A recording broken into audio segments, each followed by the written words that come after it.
Hello and welcome back to the West Ham Breakdown podcast with me, Jack Alderton, and my mate Callum Goodall. In a week where, Cal, oh my God, I can't even get through the intro this week. I'm too excited. We've won a match. Oh, sweet relief, sweet relief. Gosh, it feels good. I was worried about this episode. I don't think either of us were particularly confident, to be completely honest, going into this one. And I was concerned about the potential implications that would have going into an international break where, frankly, the toxicity levels were off the charts before this one. So to get the win, to get the clean sheet, to get some pretty solid individual performances out of players that, frankly, needed it, in some cases more than others, and to cut some slack on Potter, really. And I suppose he'll probably feel somewhat like his point has been proven almost. Like, insert one midfielder and whoa, all of a sudden everything looks a little bit better. And that's without Magassa even being in the squad. So yeah, lots of positives to talk about today, which is really nice, and a good way to break before we go and watch England, I guess. Or Wales. Or Dulwich. We've got a lot to get through today. We've got a really packed podcast, lots of positives to talk through. As you say, we're going to talk about the match. We're going to ask questions about is this a sign of things turning in a positive direction? We'll look at the tactical themes that took place here. Obviously, big changes from what we saw in pre-season, from what we saw at the end of last season, from what we've seen so far this season. So a lot to get into there. And then we've got deadline day shenanigans and all that happened before as well. We've got to come to you on Soungoutou Magassa and Mateus Fernandes. Obviously, Charlie and I did two pieces over on the YouTube channel, but nothing has hit the Spotify feed, the podcast feed. So I'm sure lots of people will be interested to hear your thoughts on those two players. We have got Igor Julio to cover as well. Hopefully by the time this comes out, I'm not going to look a muppet because it's still pending, just as the deadline has been hit. But it looks relatively certain that he's going to come in the next couple of hours. So we'll talk about him at the end of this podcast. We'll talk about players out. We've obviously got extra time after that. I'm not sure we're going to be able to get through all of this in 45 minutes. So if you want to make sure you grab all of it, plus individual performances and anything else that's happened on deadline day, of course, lots of deals going on in the Premier League, which we're going to come to speak about, the ones that we like the most, the ones that we dislike the most over on extra time. If you want to catch all of it, of course, head over to patreon.com/Analytics United. You can get a 7-day free trial, and we've got better value over there, I think, this season. We've whacked everything into one tier. So where previously it was 5, 10, 15, you can just sign up on tier one on the one tier for all subscription that has got everything that we do all smashed into there. Loads of good stuff going on. Well said, Cal. And we'd love to see you over there. But before we do all that deadline day stuff, which I'm very much looking forward to doing because it's been a very busy day keeping up with all of it. Find out what's happened. You need to tell me. You'll get 5 minutes between pod recordings, mate, don't worry. Let's talk about the match. We started the last two podcasts talking about bad box defending, bad goalkeeping, bad team level organisation, gaps between the lines. I think we can start this podcast by saying we defended our box quite well. We were very well organised as a team. We were very nice and compact. There was no space between the lines. We really limited the room for someone like Morgan Gibbs-White to operate in. And we got a decent goalkeeper performance. I thought Mads Hermansen was much better than we've seen so far. I thought we were really good compared to those opening games across the team, and much more consistent across the 90 minutes. And then eventually we got our rewards with three really good goals, which I'll allow you to talk us through. It's kind of the same setup for all three. There's the same two players involved in exactly the same ways. Yeah, a certain Brazilian who we were all led to believe wouldn't even get on the coach. Lo and behold, turns up, is involved in all three goals, which is exactly what you want. It's funny, actually. I've listened to a few bits of media, like weekend roundups and stuff. And the split on the takes re Paquetá's performance are vast. I've heard some people say that he was the worst player on the pitch. I've heard some people say that he had a great game. As someone who watches Paquetá week in, week out, I think we probably know that what he delivers and what you sort of take and accept. And I would say he had a brilliant game. As you say, he's involved in 3 goals. He was energetic. He covered every blade of grass. Sure, he gave the ball away and he was a bit loose, but I think that's because people that maybe don't watch West Ham as regularly see him misplace a pass and go, well, I thought he was a 10. I thought he was meant to be a tidy little Brazilian guy. But I think that's a misprofiling. But yeah, all the goals were great. And Paquetá, as I say, central. The other one, which is a real positive, was Summerville's impact. I mean, I can't think of a more impactful sub appearance off the bench with just 10 minutes to go than that. Certainly not in recent history anyway. Bowen, obviously, on the first one, great finish, which was, I don't even know how he managed to wrap his foot around it quick enough to get the power and the placement on that shot. Yeah, I've got nerd killer in the plan because all your XG models go out the window when Jared Bowen can do something like that. Exactly. Just I don't know if anyone ever used to play the game Jumpers for Goalposts back in the day on Mousebreaker. Yes. You know, when you'd click and play a snapshot, like the ball comes through and you have to time it. That's what it felt like. The guy that had spammed the left button on his mouse. But yeah, really impressive. Then Summerville dribble for the penalty, exactly what we want to see and exactly what's felt like it's been missing a bit. I think that little bit of dynamism, I think Bowen tries to bring it, but oftentimes ends up running down a sort of blind alley with no support. And I think now to have it on both sides, assuming Summerville obviously stays fit, and also with Diouf on the overlap as well, like posing such a threat, but also creating that space for Summerville to run into, because Diouf presents such a threat and is able to pin those defenders back. All this space opens up for the likes of Summerville to operate in, and that can only be a beautiful combination for us on that left-hand side, really. Slightly more, technical, just in terms of what Diouf offers, of what Southampton and Bowen used to do, right, like way back at the start of this whole journey, where Southampton would just bomb on, open up those gaps for Bowen to run into and get shots off. And if Summerville can start doing the same on the opposite side, I'll be absolutely delighted, because that's exactly what we need. Obviously, Paquetá slots the penalty away. That run up gives me the heebie-jeebies every time, but fair, cool as you like. Amazing celebration. Don't think we need to talk too much about that, because I think everyone else has already beat us to it. But I loved it as much as everyone else did. And then again, Paquetá wins the turnover, contested in the middle of the park, as we know that he can do so well. Summerville picks up the ball, carries forward again, as he did in both previous goals, and then what a cross. What an unbelievably perfect cross. Like, you just couldn't have put it better. I mean, it's helped, I think, by... and I think Rooney on Match of the Day too analysed this quite well, but Wilson's run in the middle of the park, the way he just goes in and out and forces the centre-back to commit one way or another, and then just pounces on the opposite side. But for Diouf to come into the team having never really played with Wilson at all, apart from in training, and know sort of where Wilson was going to end up, and then just put it on a sixpence for him to just nod in. Just brilliant to see. I'm so excited by it. I mean, I know I was excited by Diouf when he came in before he'd even kicked the ball, but I think we've got a real player on our hands from what we've seen. Yeah, how much of that is knowing where Wilson's going to be, and how much of that is just being able to hit that space consistently every single time? And with mix as well, like, he's not only going to hit those crosses. We've seen him hit low crosses. We've seen him try other types of crosses as well. And that mix in his game means that when he does go for that ball in between the far side centre-back and the full-back, it's devastating. Because the accuracy, the quality of those balls in when he does hit them, it's just, it's unbelievable.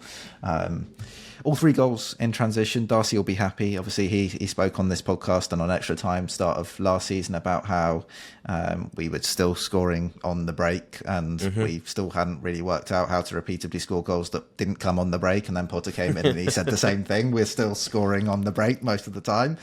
And then here mid-block and counters back, outlets back in the team and late in the game, and you've got 3 counter-attacking goals coming from transitions that are won, by turnovers that are won, by Paquetá, but helped massively, like you say, by Summerville's carrying ability. I think, really good example of the fact that even though the squad has moved in a different direction and different players have come in, we still have players that are able to execute at a high level when you have to sort of retreat into I hesitate to call it a more simplistic plan, but a slightly perhaps a slightly easier plan to communicate and build amongst the team. It takes a little bit less quality and consistency on the ball.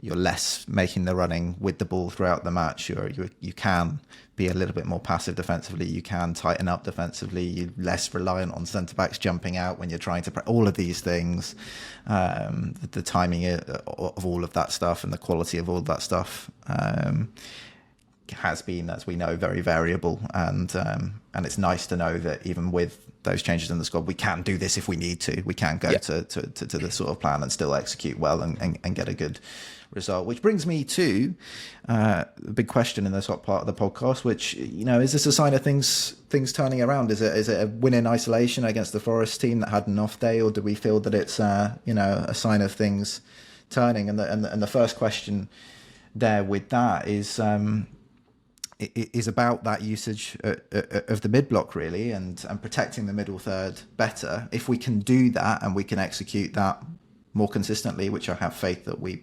can, does it give us a chance of scoring more goals like the ones that we scored in this game more frequently?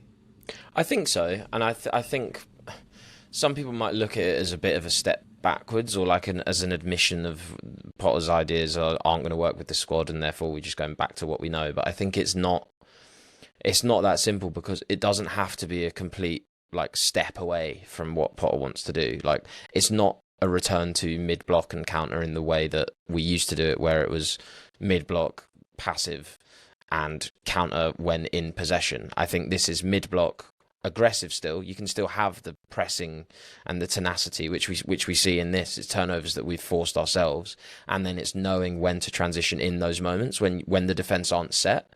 Whereas I think you can still have all of Potter's in possession ideas when we're building up from deep and sort of playing the ball through the thirds, and not just looking to transition and counter every time, but when those moments actually pop up. This is what we said we wanted to see, right? When we wanted to see Moyes make the changes, and it's how can we move slightly forward without running a million miles away from what we used to do well? And we didn't do it properly. Whereas now it feels like, okay, we're recognising the strengths of the squad, but it's about choosing the moments. And I think this, I personally think it should be something that sticks around. I don't think it has to be for every game. I think in some games against certain opposition, you can afford to commit to more of a high press. But against Forest, it didn't make sense to do that, because as soon as you do that, you allow them to play to their own strengths, and you don't want to do that.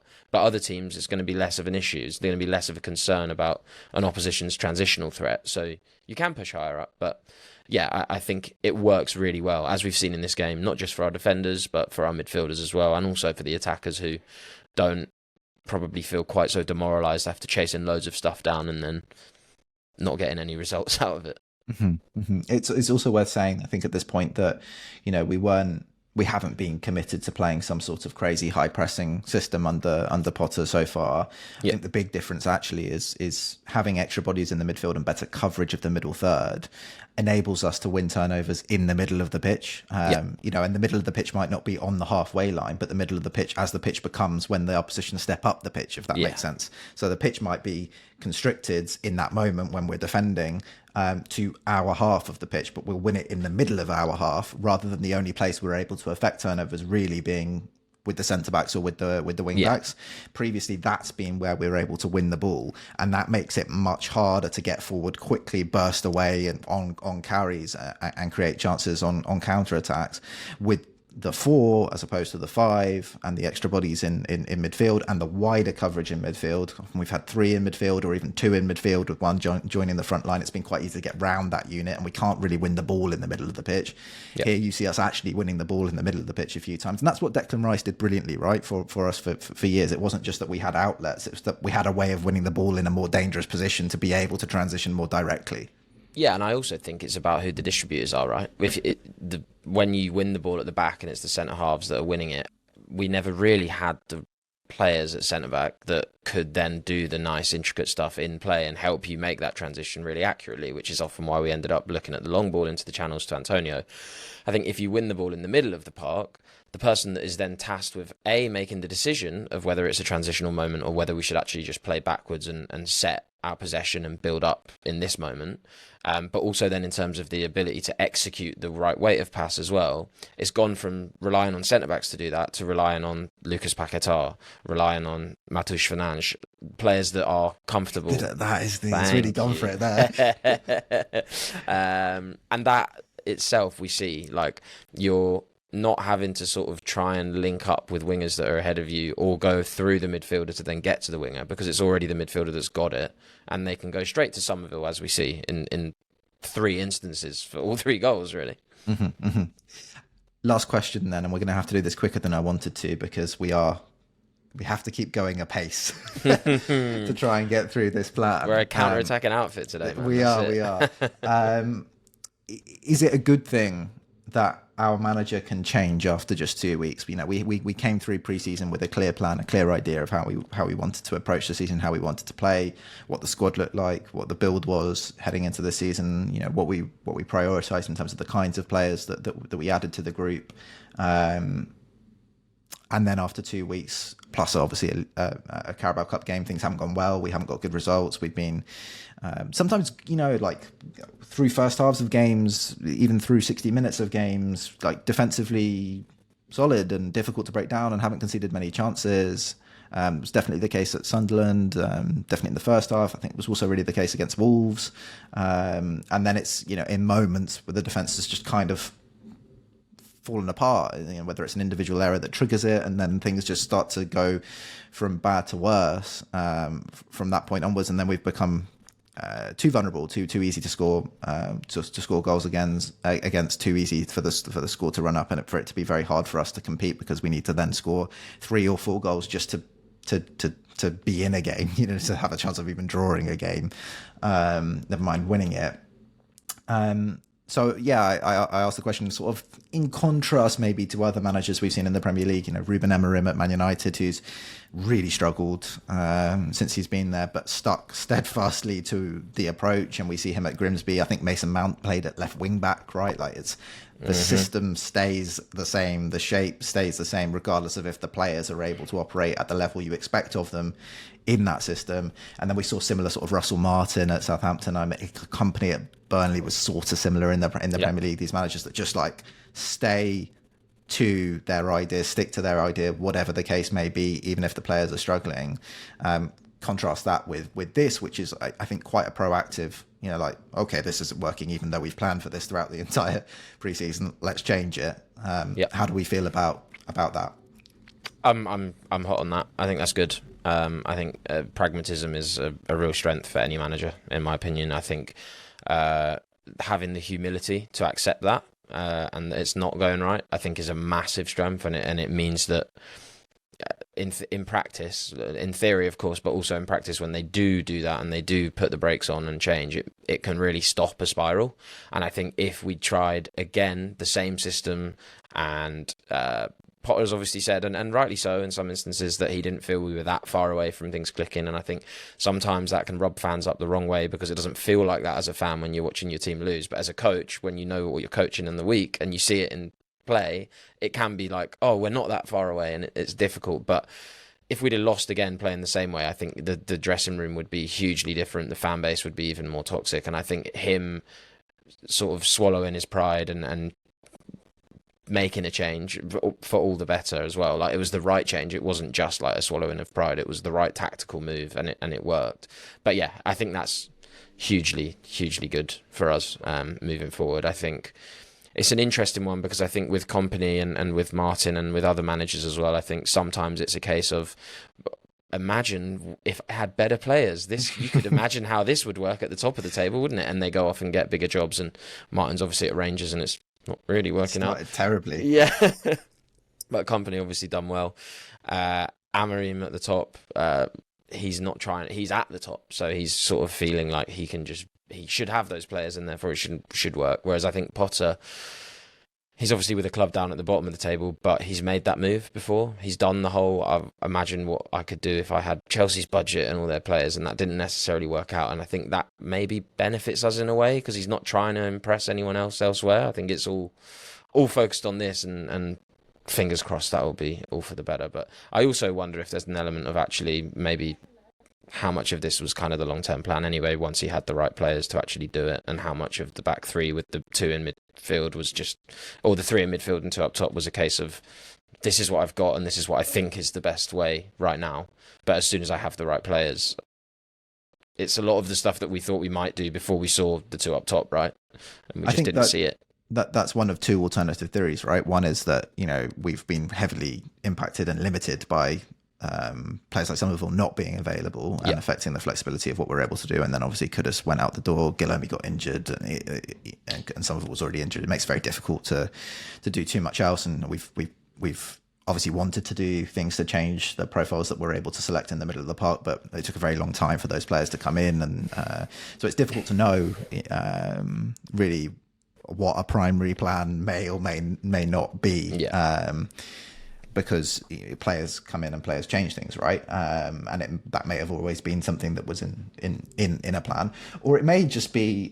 This is another thing we need to acknowledge. We played an out of possession structure throughout pre-season, which was more of a 5-3-2. Then we played a 5-2-1-2 against Sunderland. We played a 5-2-3 against Chelsea, and then we've played a 4-4-1, 4-1, 4-5-1, 4-4-2. It was lots of different shapes, I think, throughout the game. But back four shape. Against Nottingham Forest, and it may just be yet another tactical change to a different out possession approach that he felt suited this match, and this time it worked, and in other games it hasn't. Yeah, and we sort of thought we might see this sort of thing anyway, right? When we were analysing what he was up to at Brighton, like the formations changed pretty much week in, week out based on the opposition.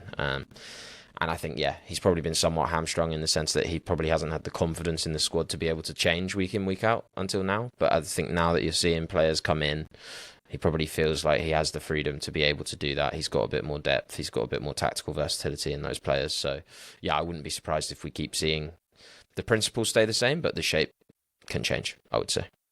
Okay, let's head into the tactical breakdown of the game. There's a lot that I need to rattle through. And before we do that, we're supporting the Stay Tuned campaign. By campaign against living miserably, I calm. I was going to go for calm, and then I realised people might not know exactly what that is. But actually, Cal, you're very well placed to tell us exactly what it is. I suppose I am. I suppose I am as a full-time employee of Calm.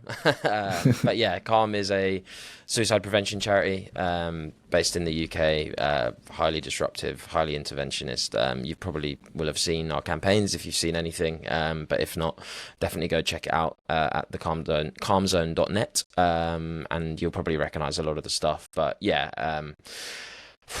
what to say? Stay Tuned is a campaign. It's the first time we've done it, and it's a project I'm really proud to be working on at work. The idea being that we, as a charity, recognise that there are audiences that need to know about Calm and the services that we provide. Football fans, obviously skewing fairly male heavy, being one of them. And being able to leverage podcasts, particularly sports podcasts, where a lot of those people are, and we can access them through those platforms, feels like a bit of an untapped thing. It's something that the charities haven't necessarily been able to do all that well so far. And I think Calm, we have a very distinct tone of voice, I think, that we're quite proud of. We talk in the language that people use. It's not very sort of sterile. It's not inaccessible. It's not sort of traditional mental health jargon. It's lots of swearing and it's lots of relatability. And it we hope makes people want to engage with us more and feel more at one. And more comfortable reaching out, which is ultimately the most important thing. In terms of what Calm does, we run the helpline, but we do a lot more than that as well. We've got loads of accessible resources on there. The care kit is probably one that lots of listeners might be interested in. It's an interactive sort of guide, I guess, toolkit for trusted adults. So not just parents, but if you're a teacher, if you're a sports coach, anyone that has a relationship with a young person, it's about upskilling those people to be able to have the sort of knowledge and ability to use that knowledge practically to intervene and support young people who might be struggling with their mental health. Suicide is a word that not many people like to say, but suicide is a thing that affects huge proportions of the country, either directly or indirectly. And Calm exists to smash that stigma, break the taboo, get everyone talking about it. It's not a word that we should be afraid to use when it's so prevalent in society. So yeah, do go check out all that stuff. We've also got loads of exciting stuff coming out this year as well. Stuff that I can't really talk about at the minute, but will be super, super impactful. And yeah, I guess this is essentially a plea, not just to raise awareness, but Stay Tuned at its heart is a fundraising plea. It's a fundraising campaign. There will be a link in the bio to our specific campaign. We've set a £500 target. We know that as a community on Analytics United, you guys have supported us immensely since we've set up, and that's something we're really proud of. And Calm is a charity that means a lot to me personally, having been through some of the struggles that Calm exists to support, and I know that I can speak for the boys as well. Mental health is something that we all take very seriously, and we hope that the support that you've extended to us over the years is support that you would be willing to extend to Calm as well, whether that's financially or whether that is just spreading the word, because that is almost as important. And yeah, in terms of donations, it's a rough time, right? Everyone's counting their pennies at the minute. So honestly, whatever you can give is absolutely welcome. But for context, £12.20 is the cost of a call to the helpline. That's how much it costs us to have one call. So if you're wondering how much to chuck in, £12.20 is a great place to start. But as I say, there's no lower or upper limit. We just want to try and raise as much money for Calm as we can. And I believe we're being joined by some other members of the West Ham community as well. Sam Delaney's getting involved with his 3 podcasts, and podcast royalty Scroobius Pip is also getting involved with his podcast, which is very exciting. So we've got no chance of beating anyone on the fundraising. Maybe not, but come on, guys. We can give it a good go. I'd like to beat Sam. That'd be fun, wouldn't it? That'd be fun if we could beat Sam. But yeah, that's obviously everything. We'll update you throughout the month as to how we're getting on with fundraising and how other pods are getting on, and some of the cool stuff that will be going out throughout the month. But yeah, it's a great month to do it. It's Suicide Prevention Day on the 10th of September, and it's International Podcast Day on the 31st of September. So, oh no, 30th, I guess, because famously September has 30 days, not 31. So yeah, it just felt like the right month. And as I say, I'm really proud to be working on this project at Calm. It's the first time we've ever done it. It was our little brainchild. So not only would it be great to see AU come together in support of Calm, but also professionally, it'd be really good if I could go into work and say it worked. So, if you want to support me in my career, as well as everyone across the UK by raising awareness of our services, then that would be amazing. But yeah, that's enough. We've got loads of other stuff to talk about in the pod. But yeah, thanks everyone for your support, as I'm sure you will extend it. Well, in Cal, I've used the service previously when my parents were ill during COVID. It was a very useful signposting service because it was very difficult to work out. I was 2021 and both my parents were unwell and needed to work out carers support and all that stuff, and obviously had a big impact on my mental health at the time. And really, really crucial that these support networks exist for people who are put into those positions. You can be in a really great position and then suddenly thrust into a situation much like I was, where both my parents became unwell very close together, and your situation suddenly changed, and then you are reliant on charities like Calm and other charities that fill the gap in that space when you're over the age of 18 but under the age of understanding how to navigate some of those things that can happen in your life, and need other external bodies to come in and give you that help. So yeah, really, really important that they exist, and really important that we continue to do the best that we can to support them and share the message. Tactics against Forest, let's bring it back to segue out of that to West Ham. The big thing is very simple, right? We've talked about it already. Switch from a back 5 to a back 4. The question is, what exactly was the reason for that? There'll be a lot of people who'll be listening to this saying, well, the reason for that is we were bloody rubbish beforehand, so you change something to make it better. But specifically, what is it that changes that helps us be a much better team in this game, in this 90 minutes, from a different shape?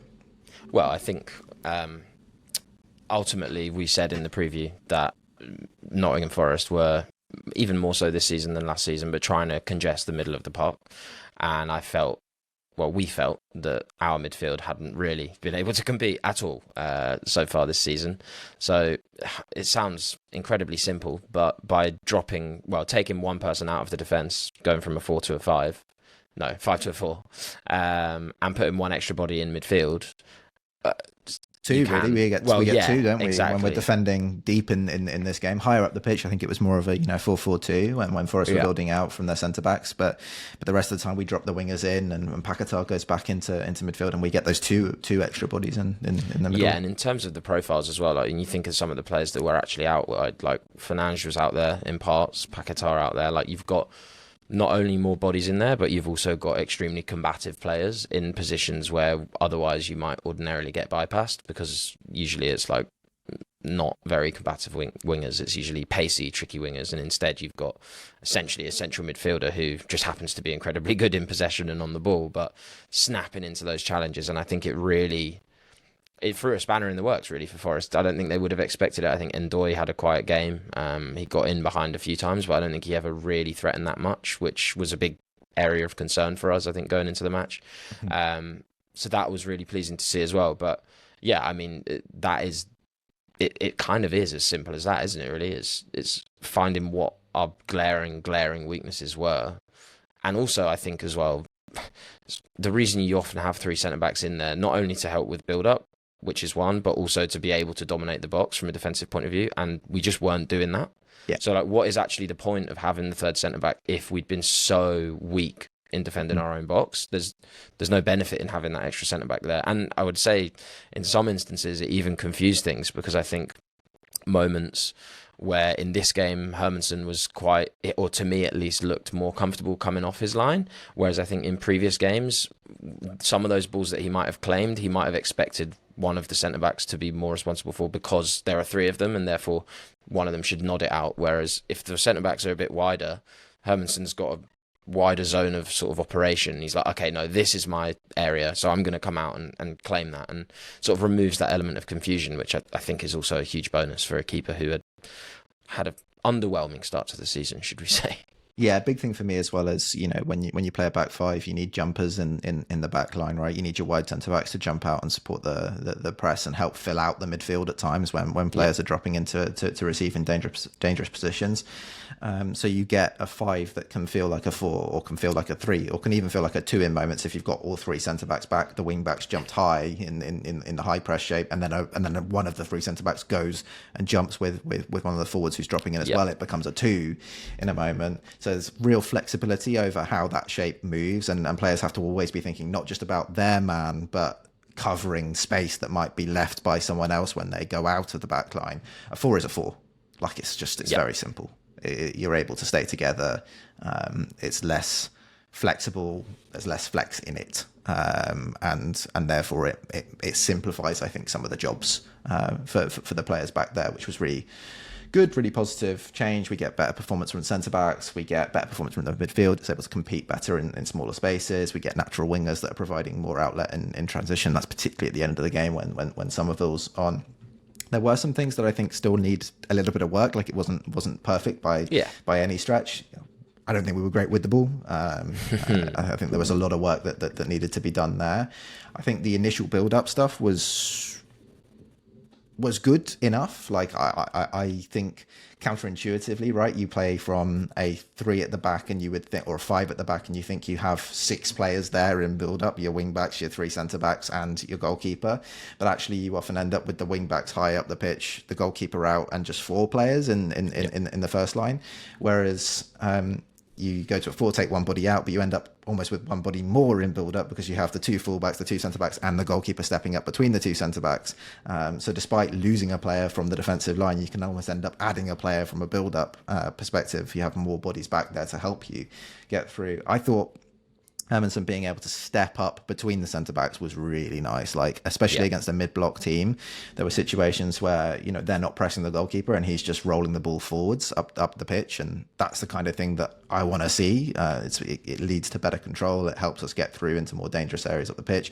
It makes it harder for Forest to jump out and press us, and they're more likely to sit back in a more compact shape and try and defend space. So that was good. But we lacked quality, I think, in midfield to turn and play. I don't think that was particularly consistent in the game. I thought receptions on the front line were really poor for a lot of this game. loose touches from Fulkrug, loose touches from Bowen as well. Before the very end of the game, I thought some of his receptions around the box weren't good enough. I think we can be better in those moments. We can be more consistent in those moments. We know those players can have high impact for us. We know those players can be good receivers for us. They're just not necessarily receiving with the level of consistency that I would love to see. Like Bowen's best reception was when he shot first time, rather than trying to take the ball under pressure in those situations. And then my last note, as well as I think sometimes a little bit too much work for Diouf. We were trying to adapt from an initial 4 in build-up plus goalkeeper to then finding a 3-box-3 shape with Paquetá and Fernandes just double 10s. Obviously, then Fernandes has to come inside, and to find the 3 on the front line, Diouf has to start as a left-back in your build-up, but then finish as a left wing in your in-possession shape as you move up the pitch. That's a lot of running up and down all game long. It's not impossible. I was going to say, he did a pretty solid shift at it. I'll give him that. But he did a pretty solid shift at it. I just think the higher intensity the game, the more transitions there are in the game, the harder that job becomes. The sprints become long. They're long already. They become more frequent. You tire that player out, and then potentially you introduce more mistakes or lack of consistent execution as you get through a game. So I think if you're looking at a 90-minute system, I don't know how repeatable that is in a game that's perhaps a little bit more high. It's not that this game wasn't high intensity. There just weren't that many up and down transitions for him where he was kind of caught really high and had to sprint all the way back on repeat. And I think, the more that happens, the harder it becomes. I also think sometimes your presence, like there was a moment, Soucek did the right thing, turned in the middle of the pitch and tried to find the underloaded side with a diag to the left wing, and Diouf just wasn't able to sprint from left back in time to be in the position to receive the ball. It just went straight out of play. I was like, well, Soucek's doing the right thing there. The execution of the pass isn't good anyway. It's too far forward. But it's just too much distance for Diouf to get there, even if the pass had been right. And then I have a final couple of points, which is, well, I certainly felt this when I watched it back. Did Forest just lose it themselves in the second half? Yeah, I think it's difficult, isn't it? Because I think in part they had to do something because the onus was on them to win the game, and the first half, frankly, was just pretty dead, wasn't it, from both sides? It was a flat game.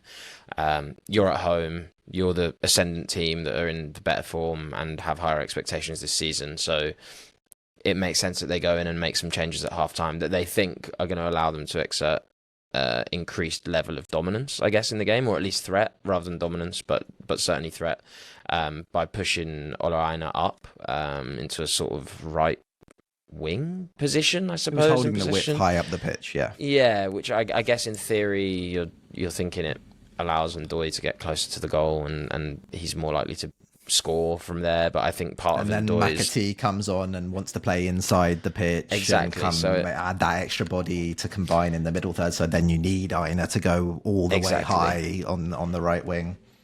But yeah, I just don't think it actually worked in practice. I think in theory I can see why they thought those little changes would work, but I think you had a lot of people sort of trying to operate in the same space, which I think made it kind of clunky. And I think part of Forest's biggest threat is that they're so good at stretching the pitch really quite hugely and then creating that space to then attack. And I think, to me, it felt like they kind of ended up limiting the space that they were operating in because you had Ndoye sort of drifting around, you had Gibbs White or McAtee at various points, you had Aina down on the right, and everyone sort of trying to get into the same pockets, and it just didn't really click. And I think it made our job quite easy in the second half, really.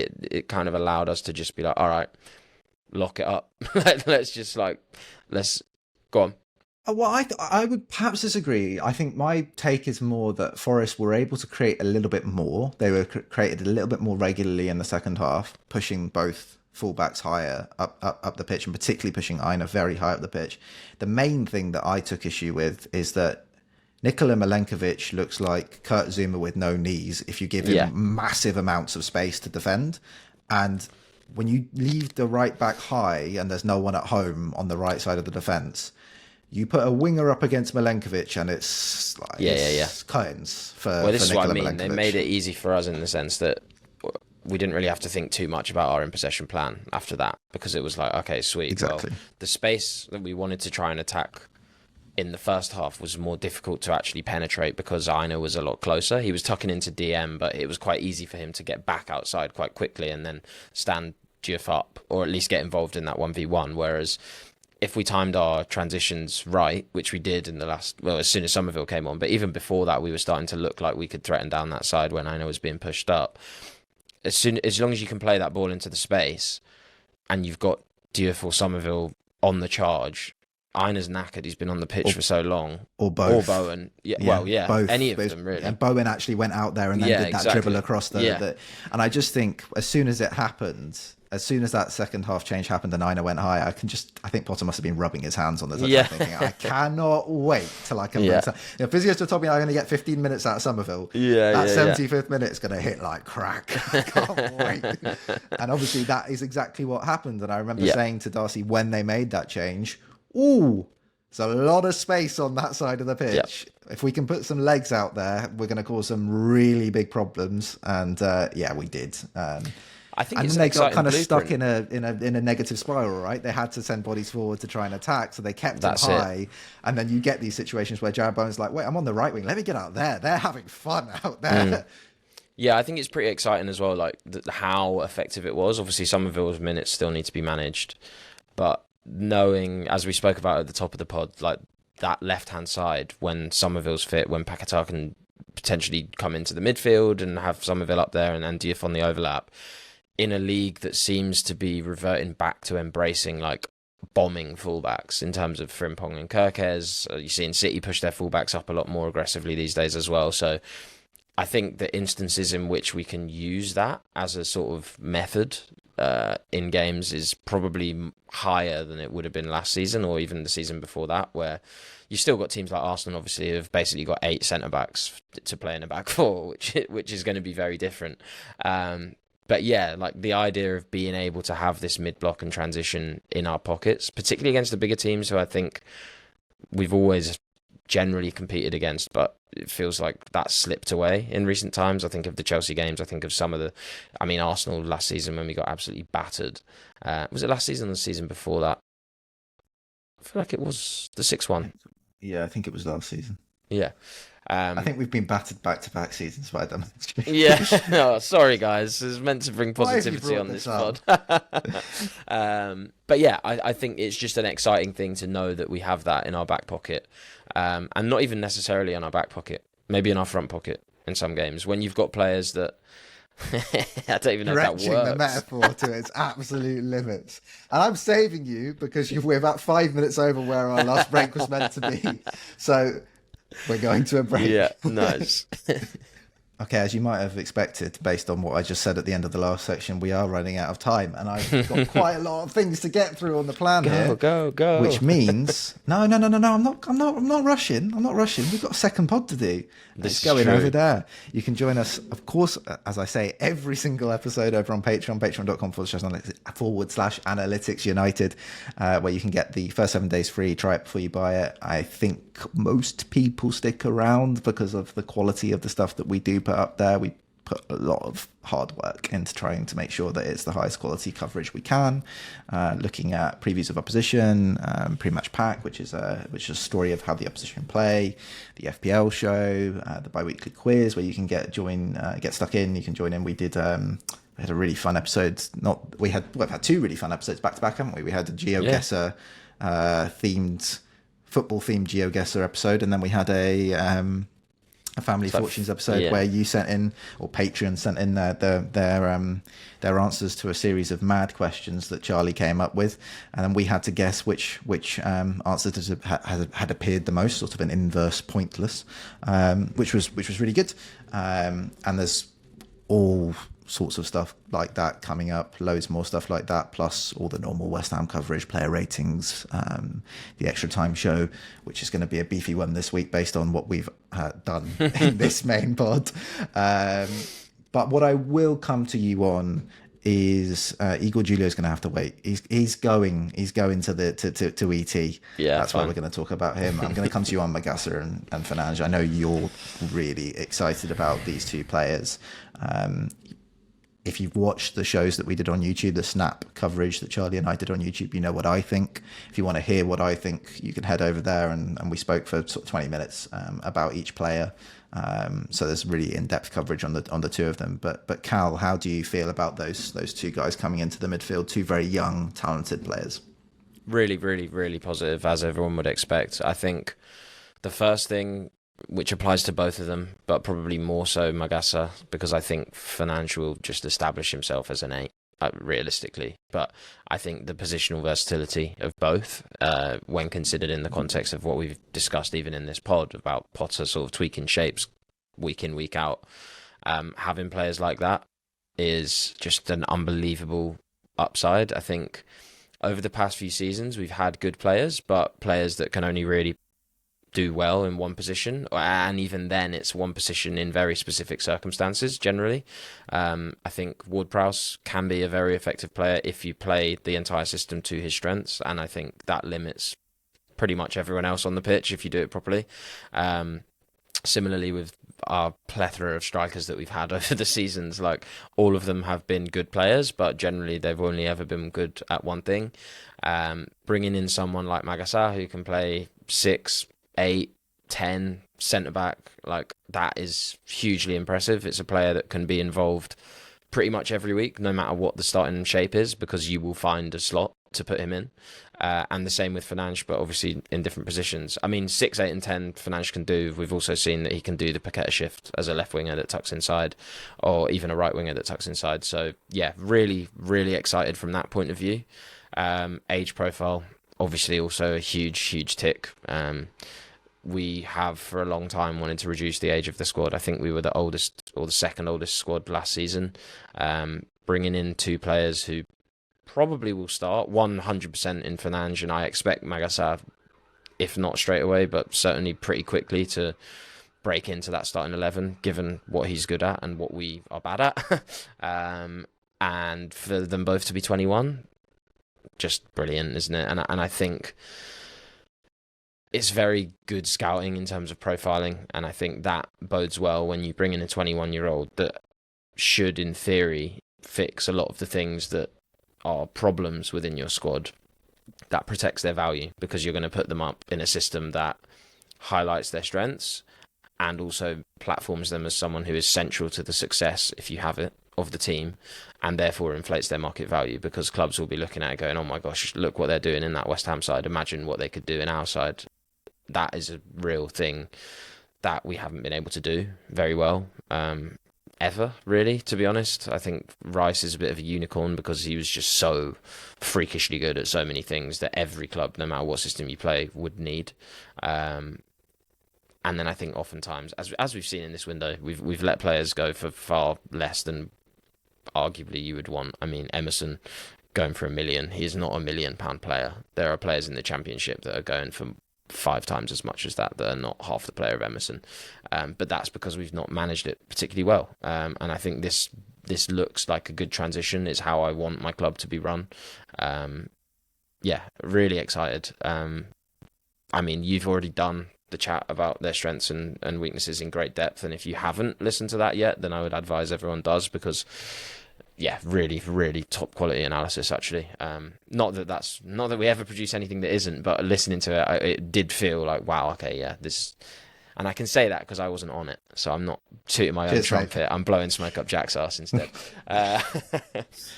But yeah, I think Magassa I'm probably most excited about, just because I think we all knew what Fernandes was good at and what he could bring. We've all obviously seen him in the Premier League in a bad Southampton side, and we've already seen in one game what an impact he's had on the midfield. It doesn't feel as... to be honest, it just doesn't feel as exciting. I'm obviously incredibly excited by it, but it's not like a crazy move. It was sort of made very clear at the start of the window almost that was the number one target, and we'd been thinking about it all summer. Magassa kind of came out of nowhere and is a player that we've talked about for months, and sort of off camera over a year really, when we started sort of catching on to him, and to see that kind of come out of nowhere and be someone that we've profiled and identified as ticking all of the boxes of what we feel like the squad needs. it's exciting from that point of view because I want to be able to watch those players play for my own club rather than just watching ridiculous amounts of football all the time for other teams. But also just quite like, and this, I don't want to pat ourselves on the back, but it is kind of nice to see. It kind of gives us the confidence to carry on doing what we're doing because it suggests that we have a good read of the team and the direction of travel that West Ham want to be heading in and sort of the ideas that Potter wants to imprint on the squad. It suggests that we're not a million miles off because the things that we're looking for are things that the club are looking for. So that's good as well. But Magassa, I just think has so much potential. Like if it all goes right, if he fulfills all of the things that he has the fundamentals to be able to achieve, then you could be looking at like a quadrupling the money that we paid for him. Best case scenario.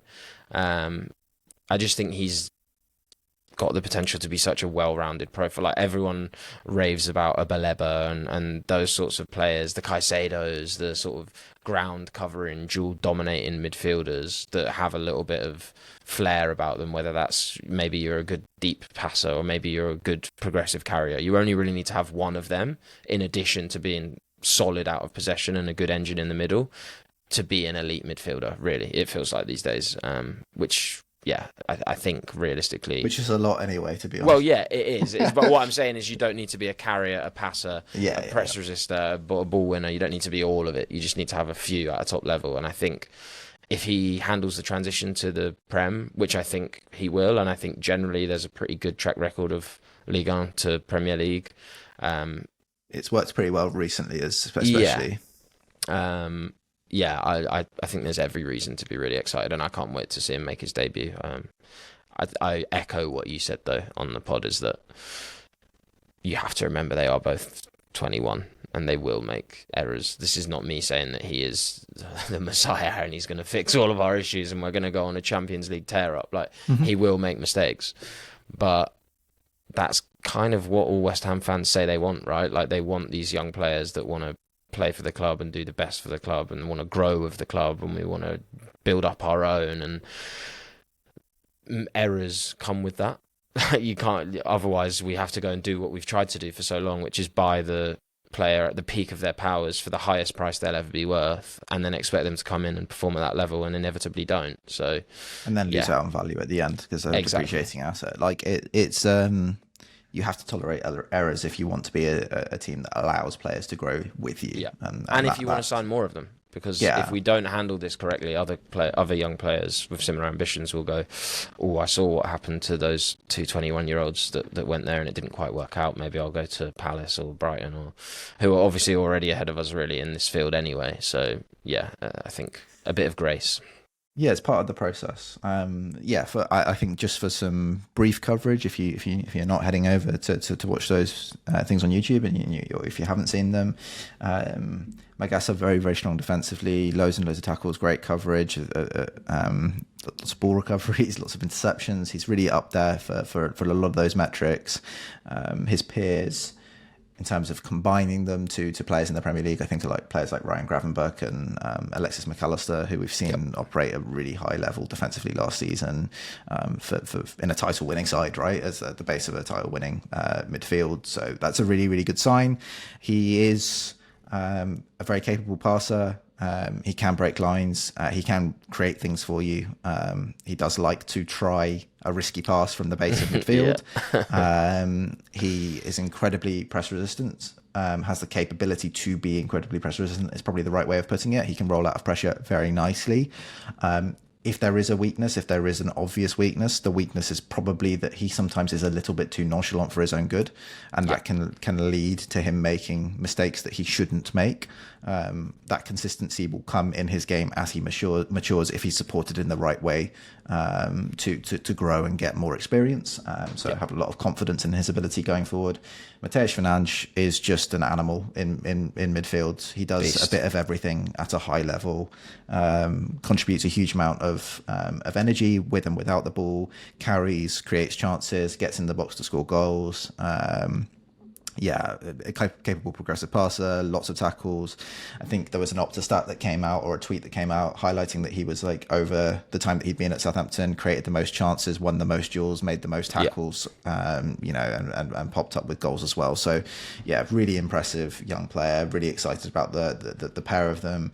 And Mateus Fernandes, of course, has weaknesses. I think probably his weakness at the moment is actually also his strength, weirdly enough, and sometimes that is the case, is that it's not entirely defined what he is just yet. Because he has played kind of all over the shop. At Estoril, I think his job was a little bit more clear before Southampton, where he played in a midfield 2 with Zanichello, ahead of a back 3.